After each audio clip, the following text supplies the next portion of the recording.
Welcome you all to Force Defense Academy. Finally, the Great Nicobar project has got approval from National Green Tribunal. So what is this Great Nicobar project? How it is going to assist India? किस तरीके से help करेगा to boost our infrastructure? क्या concerns थे जिसकी वजह से अभी तक ये नहीं बन पा रहा था? तो हम सभी की बात करेंगे इस वीडियो में। देखिए, ग्रेट निकोबार प्रोजेक्ट नाम से हमें पता चल रहा है कहाँ बन रहा है ये, निकोबार में। निकोबार कहाँ है? अंडमान निकोबार आइलैंड, जो कि हमारे इंडिया के साउथ वाले रीजन में। अगर हम इंडियन ओशन की बात करें, बे ऑफ बंगाल वाले रीजन की बात करें, तो वहाँ हमारे लोकेटेड है अंडमान आइलैंड और निकोबार आइलैंड। निकोबार में भी सबसे साउथ में लोकेटेड है यहाँ पे great Nicobar.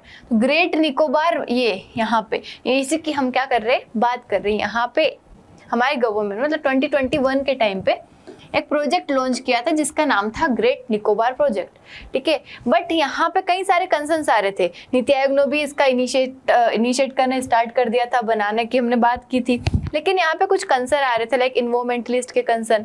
National green tribunal, इसने बोला था, एक टीम बनाई थी कि यहाँ पे पहले चेक किया जाएगा क्या प्रॉब्लम है, क्योंकि इन्वायरमेंट के कंसर्न्स काफ़ी ज़्यादा आ रहे थे कि अगर यहाँ पे इंफ्रास्ट्रक्चर डेवलपमेंट हो जाएगा, कंस्ट्रक्शन हो जाएगा, चीज़ें बन जाएगी, तो इन्वायरमेंट को अफेक्ट करेगा, यहाँ के ट्राइब्स को अफेक्ट करेगा, यहाँ की जो नेचुरल रिसोर्सेस है उनको अफेक्ट करेगा। तो ये सारे कुछ कंसर्न्स थे, इस वजह से ये नहीं बन पा रहा था। फाइनली इसको अप्रूवल मिल गया है एनजीटी से। तो क्या है ये प्रोजेक्ट, इसकी हम बात करेंगे।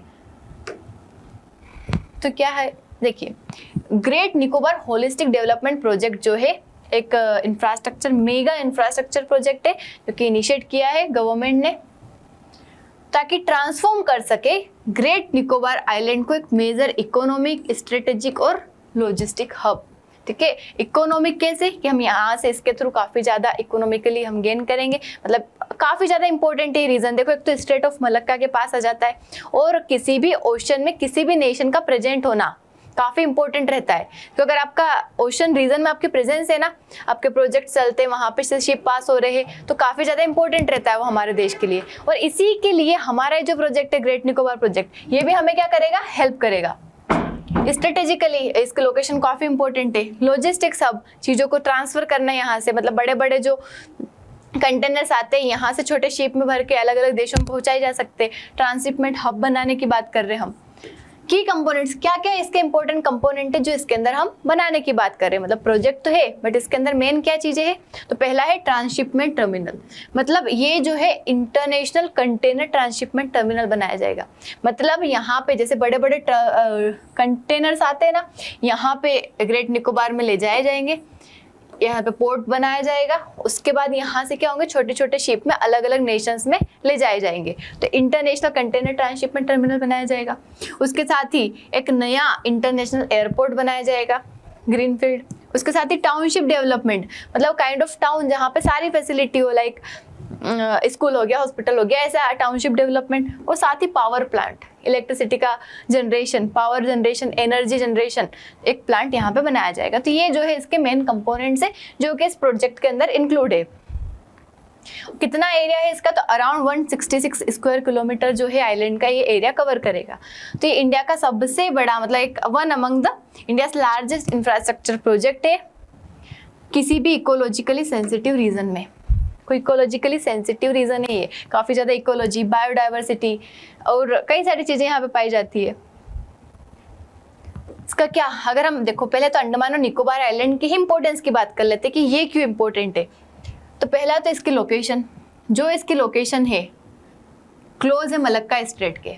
मलक्का स्ट्रेट को इधर देख लेते हैं हम, इसमें नहीं दिख रही है, लेकिन इधर के साइड ही मलक्का स्ट्रेट है, जो कि हमारे बे ऑफ बंगाल को साउथ चाइना सी से क्या करती है, कनेक्ट करती है, साउथ चाइना सी से कनेक्ट करती है। Even most of the trade जो है इंडियन ओशन रीजन का इसी स्ट्रेट से पास होता है। तो इसकी वजह से क्या है कि जितने भी यहाँ से बड़े बड़े शिपिंग रूट से बड़े बड़े शिपिंग जो नेशंस के शिप्स जाते हैं, उस पर इंडिया क्या कर पाएगा, मॉनिटर कर पाएगा।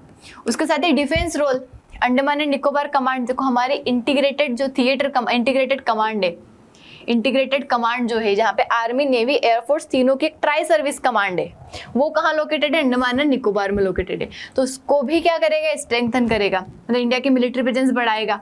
ये इसलिए मतलब क्या है, अंडमान निकोबार जरूरी है।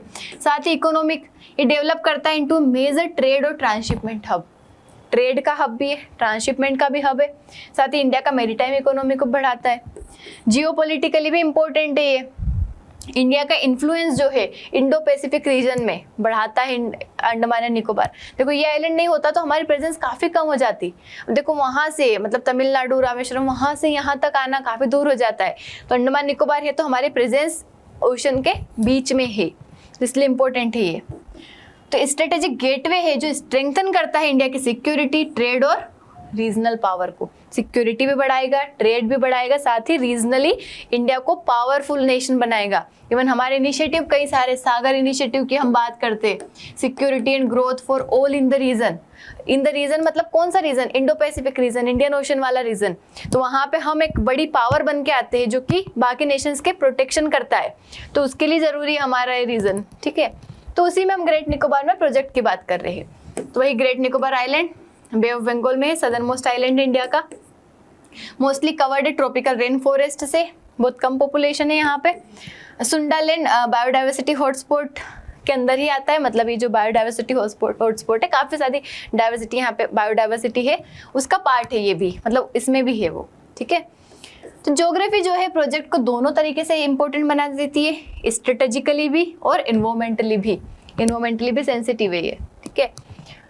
अब इस प्रोजेक्ट की सिग्निफिकेंस की बात करें तो first one would be the strategic importance. Strategically important है ये इनेबल करता है इंडिया को कि मॉनिटर कर सकता है routes used by nearly 40% of global oil tankers traffic. देखो जो ग्लोबल का जो ऑयल ट्रांसपोर्टेशन होता है, मतलब वर्ल्ड में अलग अलग नेशंस का, वो इसी रूट से होता है, स्ट्रेट ऑफ मलक्का से हो रहा है, इंडियन ओशन से हो रहा है। तो इंडिया अगर वहीं पे रहेगा तो उसकी प्रेजेंस रहेगी, मॉनिटर कर पाएगा। Expected to boost maritime security बढ़ाएंगे, नेवल रीच बढ़ाएंगे। उसके बाद इकोनॉमिक इंपॉर्टेंस, तो ये अट्रैक्ट करता है फॉरेन इन्वेस्टमेंट, इंप्रूव करेगा लॉजिस्टिक्स, उसके साथ ही इंक्रीज करेगा हमारी इकोनॉमिक एक्टिविटी हमारे इंडियन पोर्ट्स में। साथ ही जियोपॉलिटिकली अगर हम देखें तो गवर्नमेंट इसको कैसे देखती है? India's answer to major maritime hubs, जैसे कि सिंगापुर हो गया। उसके बाद जैसे सिंगापुर एक बड़ा हब है, वैसे ही इंडिया जो है वो भी यहाँ पे एक काइंड ऑफ हब बन के आएगा, ट्रांसशिपमेंट हब बन के आएगा। इन्हांस कर रहा है हमारी प्रेजेंस इंडियन ओशन रीजन में।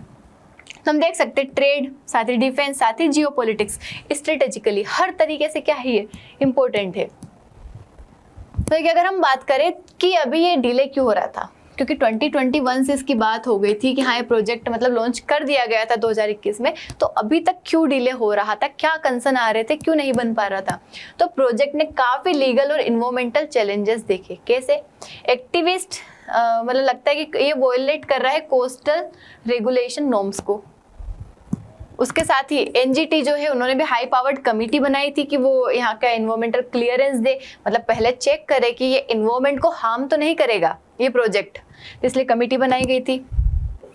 तो अप्रूवल जो है इस वजह से स्लो हो गया था क्योंकि इन्वायरमेंट और ट्राइबल राइट्स के कंसर्न थे यहाँ पे। क्या क्या थे? देखो इन्वायरमेंटल के कंसर्न क्या थे कि रेन फॉरेस्ट को थ्रेट कि अगर बन जाएगा तो ये रेन फॉरेस्ट हटा देंगे। एंडेमिक स्पीशीज थे, कुछ स्पीशीज वहीं के एंडेमिक है, लाइक एक टर्टल है यहाँ पे जो लार्जेस्ट उसकी जो साइज है सबसे बड़ी है, सबसे बड़ा मतलब अराउंड 2 मीटर तक उसकी साइज है, ठीक है, 2 to 3 मीटर। तो सबसे बड़ा वर्ल्ड का जो लार्जेस्ट टर्टल है इस रीजन में पाया जाता है, तो वो चला जाएगा, इसका भी डर था यहाँ पे। बायोडाइवर्सिटी खत्म हो जाएगी, जो वहीं के एंडेमिक है वहीं की जो डाइवर्सिटी वो सब क्या हो जाएगी, चली जाएगी, लुप्त हो जाएगी। पॉसिबल डैमेज है कि कोरल रिफ्स को यहाँ पे डैमेज करेंगे, टर्टल नेस्टिंग हैबिटेट जो है उसको खत्म कर देंगे तो टर्टल सब चले जाएंगे। इसका टर्टल का एग्जैक्ट नाम नहीं आ रहा है, कमेंट में बताना है अगर आपको पता हो तो, ठीक है, कमेंट में बताना है आपको कि कौन सा टर्टल यहाँ पे पाया जाता है।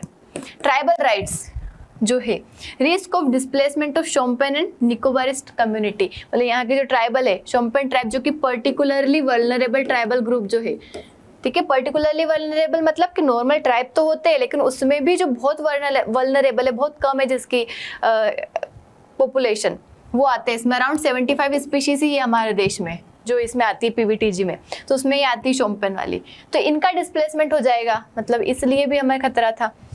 जियोलॉजिकल रिस्क था कि सिस्मिकली एक्टिव है, मतलब यहाँ पे काफ़ी ज़्यादा अर्थक्वेक आना, ऐसे डिजास्टर आना, 2004 में भी सुनामी आ गया था, तो इस वजह से सेफ्टी कंसर्न थे यहाँ पे।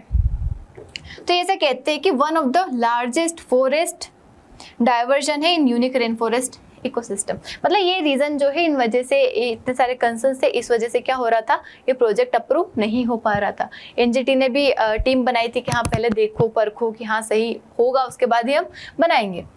गवर्नमेंट ने लेकिन कहा, यहाँ पे क्या कहा कि प्रोजेक्ट जो है स्ट्रेटेजिक डिफेंस और इकोनॉमिक सिग्निफिकेंस के लिए काफी ज्यादा जरूरी है। उन्होंने देखा हर चीज को, तो गवर्नमेंट ने बोला कि नेशनल सिक्योरिटी जो है हमारी, नेशनल सिक्योरिटी वो काफ़ी ज़्यादा ज़रूरी है, और किसी भी नेशन का ओशन में प्रेजेंट होना उसके डिफेंस के लिए काफ़ी ज़्यादा ज़रूरी है। तो नेशनल सिक्योरिटी सबसे ऊपर है हमारी। देखो इन्वॉल्वमेंट के साथ भी कॉम्प्रोमाइज़ नहीं करना चाहिए, लेकिन नेशनल सिक्योरिटी को ध्यान में रखते हुए ये प्रोजेक्ट काफ़ी ज़्यादा ज़रूरी है। तो long term conservation and monitoring programme जो है, मतलब ये चलाए जाएंगे डेकेड्स के लिए, ताकि हम कंजर्वेशन कर पाए, मॉनिटरिंग कर पाए। प्लान्स के अंदर ये भी ध्यान रखा गया कि कोरल, टर्टल, मैंग्रोव का कंजर्वेशन होगा, ये कहीं नहीं जाएंगे। साथ ही बायोडाइवर्सिटी की भी मॉनिटरिंग की जाएगी, इनको हम कहीं नहीं जाने देंगे। पोल्यूशन जो है उसके ऊपर ध्यान दिया जाएगा कि पोल्यूशन ना बढ़े। साथ ही ट्राइबल के वेलफेयर के भी मेजर्स लिए जाएंगे, मतलब इनको कोई अफेक्ट नहीं करेगा, इसीलिए इस प्रोजेक्ट को दिया गया है। मतलब ऑफिशियल ने डिस्क्राइब किया कि ये जो फ्यूचर का नेशनल एसेट है हमारे लिए प्रोजेक्ट, ऐसे ही इसे नहीं जाने देना है। तो finally it has got approval now, मतलब इतने सारे गवर्नमेंट ने जब जस्टिफिकेशन दिया, सब कुछ बताया, एनजीटी ने यहाँ पे पूरा देखा कि हाँ इन्वॉल्वमेंट को हम नहीं करेगा ये प्रोजेक्ट, तो इसको अप्रूवल मिल गया है। मतलब बता दिया है कि अब एडिकेट सेफगार्ड मतलब ट्रिब्यूनल ने दे दिए है, और कोई भी इंटरफेयर नहीं होगा यहाँ पे। मतलब अथॉरिटीज इंश्योर करेगी कि स्ट्रिक्ट कंप्लायंस हो यहाँ पे इन्वॉल्वमेंटल कंडीशन का, क्योंकि देखो इन्वॉल्वमेंट को बचाना जरूरी है। हम हमारे नेचुरल रिसोर्सेस, नेचर, उसको ख़त्म नहीं कर सकते, उसको बचाना तो ज़रूरी है ही है, तो उसको कोई भी खराब नहीं करेगा। साथ ही प्रोजेक्ट जो है ऑलरेडी है इन्वायरमेंटल क्लियरेंस मिल चुका है, यहाँ पे इन्वायरमेंटल मिनिस्ट्री से पहले ही मिल चुका था, एनजीटी से मिलना था वो मिल गया। हालांकि सम अभी भी कुछ लीगल चैलेंजेस है, लाइक फॉरेस्ट क्लियरेंस इशू हो गया, छोटे मोटे हैं जो कि कोर्ट में मिल जाएंगे बाद में। तो देख लिया हमने क्यों मैटर करता है इंडिया के लिए, सिक्योरिटी के पर्पस से, बड़ी बड़ी सी लेन पे कंट्रोल हो जाएगा, मॉनिटरिंग हो जाएगी, प्रोटेक्शन के पर्पस यूज किया जाएगा, नेवी को हम वहाँ पे आसानी से बढ़ा पाएंगे। साथ ही हमारी ट्राई सर्विस कमांड भी वहीं पे, इकोनॉमी के लिए ग्लोबल शिपिंग हब बनेगा कि हम यहाँ से शिप अलग अलग जगह पे पहुँचाए जाएंगे। जियोपॉलिटिकली कि इंडिया का जो बड़ी प्रेजेंस रहेगी, स्ट्रॉन्गर प्रेजेंस रहेगी इंडियन ओशन रीजन में। साथ ही ब्लू इकोनॉमी सपोर्ट करता है हमारी मेरीटाइम ग्रोथ को भी। बट सक्सेस कब डिपेंड करेगी, मतलब सक्सेस डिपेंड करेगी किस चीज़ पे, कि हम बैलेंस करें हमारे डेवलपमेंट को इन्वॉल्वमेंट के साथ, कि डेवलपमेंट और इन्वॉल्वमेंट दोनों को हम बैलेंस करके चले। ऐसा नहीं कि डेवलपमेंट इन्वॉल्वमेंट को खत्म कर रहा है, ये कोई एक वाइज डिसीजन नहीं होता है कि हम डेवलपमेंट तो करते जा रहे हैं लेकिन इन्वॉल्वमेंट को खत्म कर रहे हैं, ये सही नहीं होगा। दोनों को हम बैलेंस करें, it would be better. That's all about great Nicobar project. I hope आपको समझ आया होगा। अगर किसी पर्टिकुलर टॉपिक पे वीडियो चाहिए तो you can comment over here. That's all for today. Thank you so much. जय हिंद।